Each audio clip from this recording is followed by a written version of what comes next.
Нур пресстен жаңылыктар түрмөгү, аны мен Айназ Кадырова алып барам. Саламатсыздарбы?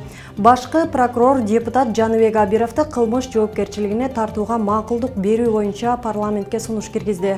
Башкы көзөмөл органы кылмыш жаза кодексинин бийлик өкүлүнө же коомдук тартипти сактоочу башка адамга каршылык көрсөтүү менен адамдардын тобу тарабынан жасалган бейбаштык беренеси боюнча жоопко тартуу керектигин белгилеген. Ал арада ошол мушташка катыштыгы бар деп эки адамды милиция кармаганы айтылган. Алардын бири 2021-жылдагы парламенттик шайлоодо Абировдун расмий өкүлү болчу.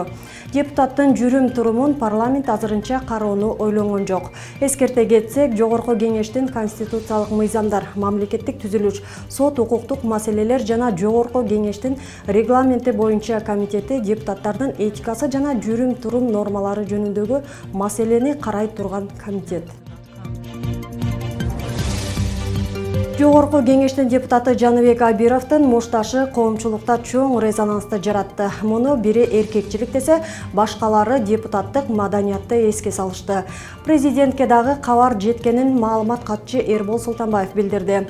Бул көпчүлүктүн андан ары эмне болор экен деген кызыгуусун арттырды. Өзү болсо үн катпай отуруп, анын ордуна кесиптеши кечирим сурады. Бирок Абиров деле көпкө кумга башын тыга алган жок.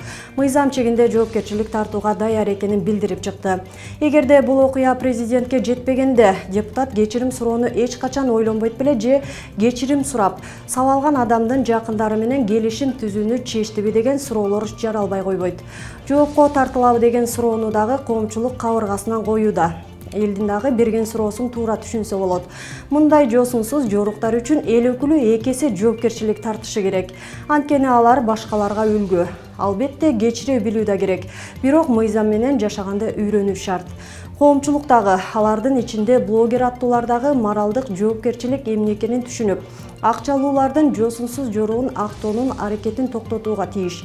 Эгер мыйзамды баарынан бийиктесе. Кыргызстанда үйлөрдүн жана батирлердин баасы өтө кымбат болгондуктан карапайым калк түздөн-түз турак жайды накталай сатып ала албайт. Айрымдар банктардан насыяга акча алып, ал аркылуу үй сатып алышат. Бирок калктын басымдуу бөлүгү пайызды көтөрө албайт. Анткени батир сатып алуу эки эселенген төлөмгө айланат. Муну Ислам бизнеси жана инвестиция корпорациясы билдирди. Кыргызстанда жылына пайдаланууга берилген турак жайлардын саны болжол менен 680 000 чарчы метрди түзөт. Башкача айтканда, жалпы муктаждыктын 3%га жакыны гана. Бул цифранын өзү жарандарды арзан турак жай менен камсыз кылуу иши солгундугунан кабар берет. Кыргызстанда жарандарды үй менен камсыз кылуу үчүн ипотекалык компания иштейт, бирок жарытылуу жумуш жасай албаганы маалым. Бир эле мисал, Германиядан грантка келген акчаны жарандарга коммерциялык банктар аркылуу үстөк пайыз менен бергени кызык болууда. Бул өңүттөн алып караганда ипотекалык компания статистика менен эле иштейби? Грантка келген акчаны эмне үчүн биз процентке беришибиз керек?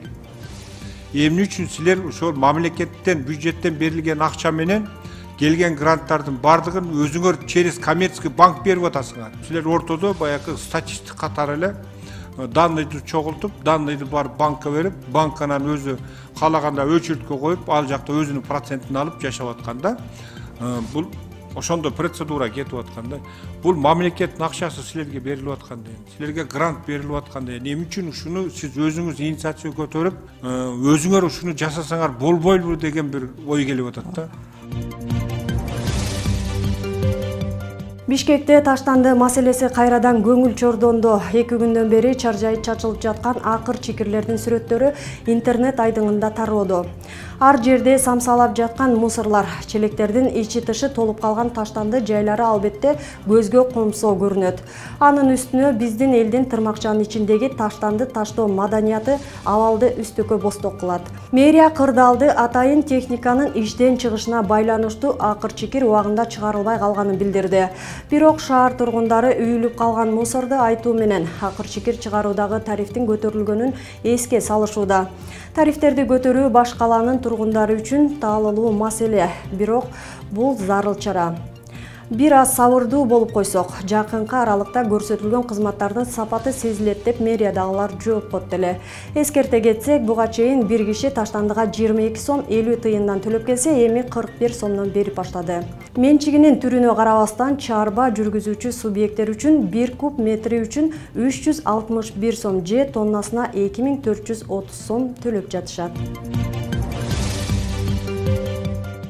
Ошто 5 жашар кыздын бетине кайчы сайылып калган. Ал кайчы менен ойноп жатып, столдон кулап түшкөн. Аспап кыздын бетине 6-7 см кирип кеткен.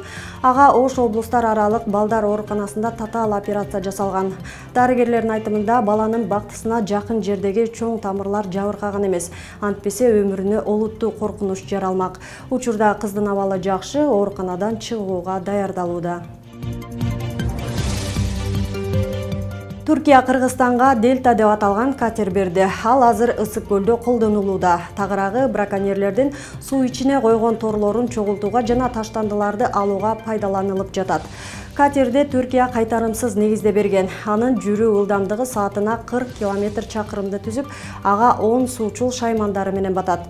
Эске салсак, суучулдарда буга чейин мындай техникалык мүмкүнчүлүк жок болгондуктан издөө жана куткаруу ишинде ыкчам аракет көрүүдө бир кыйла кыйынчылыктарды жаратып келген.